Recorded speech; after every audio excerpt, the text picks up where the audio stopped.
Bonsoir. Comment allez-vous les gens? Et si je te disais que le meilleur animé de tous les temps n'est pas encore sorti, mais qu'il va arriver bientôt? Il s'agit de l'animé Tower of God qui vient d'être... arrête de surjouer, sois naturel un petit peu. L'animé Tower of God vient d'être annoncé et je suis comme un fou parce que Tower of God c'est sans doute le... Alors... Je vais dire le manga, même si, bon, c'est juste qu'il n'y a pas de mot universel pour parler de tous les mangas, les webcomics, les machins, tutti quanti. Mais dans toutes les séries de type dessiné, c'est probablement ma série numéro 1. Alors bon, tout à l'heure j'ai dit que ça serait le meilleur animé, mais non, c'est pas le meilleur, mais c'est le meilleur dans mon cœur, tu vois. Enfin, ça sera le meilleur dans mon cœur. Donc Tower of God, qu'est-ce que c'est? C'est un manga coréen / webcomic ou webtoon. C'est comme une BD mais fait en digital à la tablette graphique si tu veux. Et c'est publié légalement et gratuitement sur le site Webtoon. Je sais, jeune freluquet, tu veux que je te raconte ce que c'est l'histoire? Mais avant toute chose, je vais te proposer un petit dessin d'un personnage que j'ai fait de Tower of God, qui va commencer exactement maintenant. Donc Tower of God c'est quoi? Donc déjà, on le compare c'est difficile d'expliquer ce que c'est l'histoire. Alors je vais le faire, hein, mais on le compare souvent, il y a beaucoup de gens qui le comparent, et moi aussi, à One Piece. Pas en termes de qualité, parce que moi je préfère quand même Tower of God que One Piece, mais plus en termes d'expansion d'univers en quelque sorte. C'est-à-dire qu'il y a tellement de choses dans Tower of God que même moi qui suis un grand fan, je ne sais pas tout et j'apprends des nouveaux trucs tous les jours parce que c'est vraiment quelque chose d'extrêmement complet. Bref, donc sans parler encore du héros, c'est quoi? Donc déjà l'univers, en gros le monde... Ou du moins le monde qu'on connaît et qu'on suit, ça se passe dans une tour, mais cette tour-là, elle est absolument gigantesque, c'est-à-dire que un seul étage de la tour, c'est l'équivalent d'un continent entier, donc c'est absolument gigantesque, il y a des millions et des millions de gens dans la tour. Et donc qu'est-ce qui se passe? C'est que dans cette tour-là, il y a plusieurs étages, et il est dit qu'au sommet de la tour se trouve tout ce dont tu rêves. Donc le but des gens à la base, c'est donc de monter les étages un à un, et pour monter un étage, il faut passer des tests. Et donc quand tu rentres dans la tour, tu es ce qu'on appelle un régulier, mais pour pouvoir rentrer dans la tour, il faut que tu aies été sélectionné par un mec qui s'appelle Edon. Donc Edon, c'est quoi? C'est une entité qui vit au premier étage ou au rez-de-chaussée, on va dire, de la tour. C'est lui qui choisit les gens, donc on appelle des réguliers comme j'ai dit. Et il se trouve qu'il y a des gens qui arrivent à rentrer dans la tour sans être choisis par ce Edon. Et donc on les appelle les irréguliers. Et donc c'est là qu'on en arrive au héros. Le héros est un irrégulier, c'est-à-dire qu'il est rentré dans la tour sans avoir été sélectionné par le processus normal, on va dire. Comment est-ce qu'il est rentré? Donc on le voit dès le chapitre 1, le héros, il vivait avec sa meuf en dehors de la tour. Alors sa meuf, non, c'est juste, il vivait avec une fille en dehors de la tour. Il a toujours vécu dans une grotte, il connaissait que elle. Et ce qui s'est passé, c'est qu'elle s'est barrée pour rentrer dans la tour. Et lui... il ne sait pas pourquoi elle s'est barrée et du coup il a voulu la suivre dans la tour et du coup c'est comme ça que il est rentré sans demander la permission. Et donc un de ses premiers objectifs ça va être donc de grimper les étages jusqu'à retrouver cette fille. Et bon, et c'est juste qu'il y a plein de plots et tout qui vont arriver, et puis ensuite on va complètement dériver de cet objectif initial et on va partir sur autre chose. Au niveau de tout ce qui est fantastique, ça se passe un petit peu comme dans le shonen de base, genre à la Naruto, Bleach et tout, c'est-à-dire que y a les gens, ils ont des pouvoirs, dans Fairy Tail c'est la magie, dans Naruto c'est le chakra, dans Bleach c'est le Reiatsu, et ben là dans Tower of God c'est ce qu'on appelle le Shinso ou Shinsu, moi je dis Shinso. C'est donc un pouvoir qui est en toi et que les gens manipulent, mais dans une certaine limite. C'est-à-dire que, et c'est là que je suis en train de me rendre compte que en essayant de résumer le truc, il y a tellement de trucs à savoir et à rajouter que ça va devenir assez bordélique. Par exemple, ce que j'allais dire, c'est que à chaque étage, en fait, on a deux entités en fait qui gèrent l'étage. Il y en a une qui est là à la base et qui est à peu près immortelle. Et ensuite il y en a une autre en fait qui est ce qu'on appelle un rancœur. Alors, un rancœur, bon je sais, ça va être le bordel, mais au pire, si tu t'en fous, concentre-toi sur le dessin. Un rancœur, c'est un gars qui a atteint le dernier étage qui a été atteint par celui qui a atteint le plus haut étage. C'est-à-dire que pour le moment, l'étage le plus haut qui a été atteint, alors là, je vais peut-être dire une connerie, c'est genre... entre le 134 et le 137, j'ai pas vérifié avant de lancer la vidéo, mais c'est 130 et quelques. Et en gros, les rankers, c'est ceux qui ont atteint cet étage-là, et ensuite, il y a des rankers, bah, ils continuent leur vie dans la tour, et il y a des rankers à qui on attribue le contrôle ou la gestion d'un étage. Donc c'est-à-dire que, bah, par exemple, ça va être lui qui va gérer, par exemple, les épreuves pour pouvoir passer à l'étage suivant, et puis c'est aussi lui qui va gérer un petit peu l'ordre dans l'étage. Alors je sais, c'est extrêmement confus ce que je viens de faire. En fait, j'ai même pas écrit mon texte avant de commencer la vidéo. Donc en gros, à la base, il y a une tour avec des étages et il y a des entités, donc qu'on appelle les administrateurs à chaque étage, et c'était eux à la base qui géraient le bordel. Un jour, il y a 10 personnes qui sont arrivées, qui sont rentrées dans la tour, donc 10 humains qui sont rentrés dans la tour et qui ont grimpé les étages.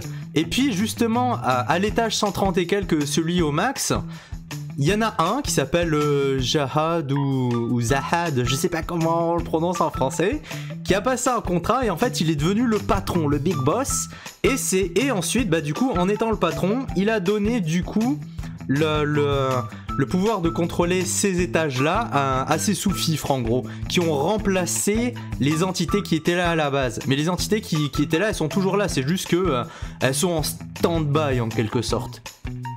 Je sais, c'est très compliqué, mais je m'attends pas à ce que tu captes le truc dès le premier coup. C'est vraiment un truc quand tu commences l'histoire, c'est vraiment un truc qui se build de petit à petit. Mais je me demande bien comment ils vont gérer le bordel dans l'animé, parce qu'il y a vraiment beaucoup d'infos. On a des classements aussi, un petit peu comme dans One Piece, et ça c'est un truc que j'adore dans tous les shonen, quand il y a des classements. Genre t'as le top 1 de la tour, le top 2, le top machin et tout. Et c'est là qu'on se rend compte de la population qu'il y a, c'est que alors un high ranker, c'est quelqu'un qui est dans le top 1000 des rankers. Donc un ranker, je rappelle, c'est quelqu'un qui a atteint le sommet, pas le sommet de la tour, mais le plus haut étage actuellement exploré. Et un haut ranker, donc c'est le top 1000 des rankers. Du coup, des rankers, je crois qu'il y en a... Alors, je suis pas du tout sûr de ce que je dis, mais je crois qu'il y en a 100 000, un truc comme ça. Genre, la population de la tour, c'est l'équivalent de la population mondiale, hein, en quelque sorte. Donc même si t'es dans les 50 000 rankers, ça a l'air rien, mais en vrai, comparé à la population de la tour, tu fais quand même partie des boss, quoi. Je suis en train de complètement dériver du sujet initial. Donc je vais m'arrêter là pour pas spoil tout le machin si jamais il y en a qui veulent commencer. Je tiens juste à dire que le gros point négatif de Tower of God, c'est que le début est un peu lent et les dessins sont pas toujours tip top, mais je vous promets que ensuite, genre les chapitres actuels, c'est déjà visuellement, c'est tellement beau. Genre c'est tellement beau, détaillé, tout ce que tu veux, genre ça fait partie des tops des webtoons les mieux dessinés pour moi. Et même au niveau de l'histoire, la badasserie, les combats, les trucs, c'est tellement badass et tout ce que tu veux, mais c'est tellement génial. Si jamais tu te lances dedans et qu'au bout de quelques temps tu commences vite fait à te lasser, sache que c'est vers le chapitre 90 et quelques que c'est là que ça va vraiment commencer, l'histoire.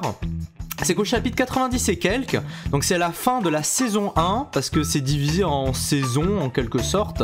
Vers la fin de la saison, il y a un événement qui va arriver. Et du coup, au début de la saison 2, c'est là que ça commence sur autre chose.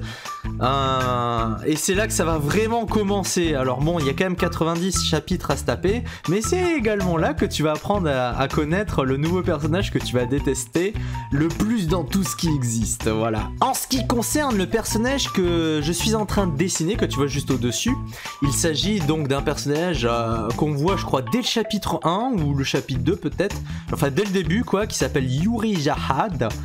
Ce personnage là on va le revoir plus tard parce qu'elle va disparaître un petit moment, on va la revoir plus tard, mais c'est un personnage que j'adore.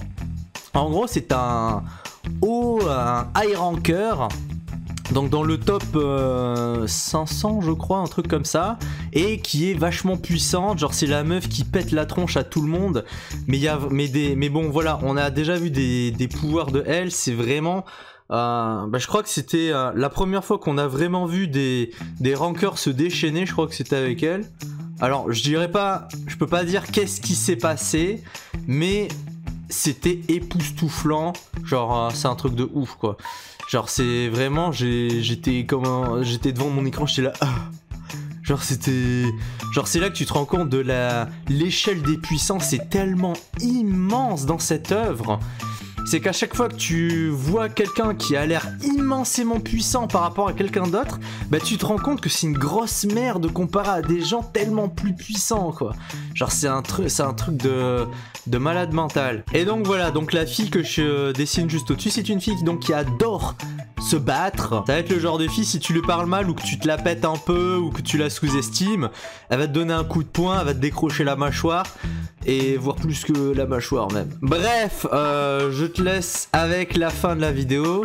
Et pour ce qui est de la chaîne, prépare-toi parce que je pense que je vais faire beaucoup plus de vidéos. Je me suis trouvé une méthode pour faire des vidéos qui est assez simple via OBS. Ça me permet justement de pas avoir... Ça me permet de lancer des enregistrements facilement et de ne plus avoir la flemme de faire des vidéos. Du coup voilà, attends-toi à ce que plus tard, dans les jours qui viennent, régulièrement il y aura des vidéos assez simples où je vais lancer l'enregistrement, je vais parler d'un sujet et tout, et ça sera, il y aura pas trop de montage de fou. Voilà, je mettrai petite musique, des trucs machin, un minimum de montage quoi, mais voilà, ça me permettra de lancer des trucs plus souvent et je recommencerai à faire des vidéos un peu plus élaborées quand j'aurai un peu plus de notoriété on va dire. C'est juste un rapport qualité-énergie impliqué dedans. C'est-à-dire que un truc qui fait 100 vues par exemple, ou même 300 vues, c'est bien, mais si c'est un truc qui t'a pris 3-4 jours de montage, de tournage et tout, bon après ça met autant de temps parce que comme je suis pas encore assez habitué, je mets beaucoup de temps. Ben c'est vrai que c'est pas une question de monnaie, de toute façon je gagne 0 argent avec ma chaîne, mais c'est juste que ça fait plaisir de voir que son travail est vu, tu vois, c'est un truc d'artiste, c'est que quand tu crées quelque chose, t'as envie qu'il soit vu et que les gens ils réagissent, soit qu'ils commentent ou soit que, tu vois, que... Bon bref, t'as compris ce que je voulais dire quoi. Ça fait beaucoup trop longtemps que je parle, donc je sais pas encore au montage comment je vais faire ça, mais si le dessin est pas fini, je te laisse la fin, et s'il est fini, bah je te dis au revoir. N'oublie pas de t'abonner. Bon, les pouces bleus, honnêtement, maintenant je m'en bats les steaks, hein, donc tu fais ce que tu veux, mais juste abonne-toi. Mais bon, je pense que les gens qui voient cette vidéo, c'est des gens qui sont déjà abonnés à moi, donc je te dis juste à bientôt, voilà. Ciao.